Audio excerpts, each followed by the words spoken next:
اسلامی تاریخ کے سنہری باب میں ایک ایسا نام ہے جسے دنیا آج بھی عزت اور احترام سے یاد کرتی ہے۔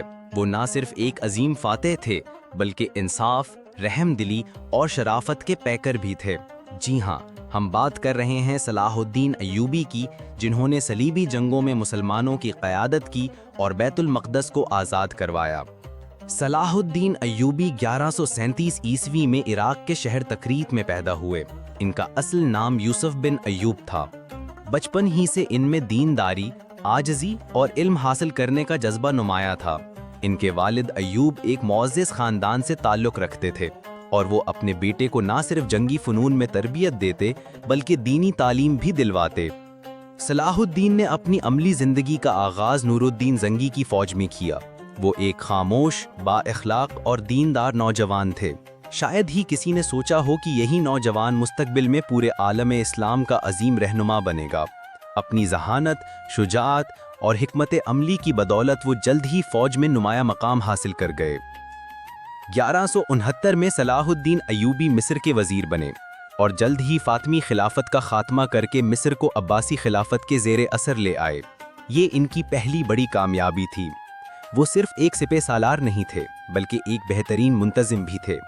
انہوں نے فوج کو منظم کیا، عدل و انصاف قائم کیا اور رعایا کے دل جیت لیے۔ 1187 میں وہ دن آیا جس نے تاریخ بدل دی۔ صلاح الدین نے مسلمانوں کی ایک بڑی فوج کے ساتھ جنگ حطین لڑی۔ یہ فیصلہ کن جنگ تھی جس میں صلیبی فوجوں کو شکست فاش ہوئی۔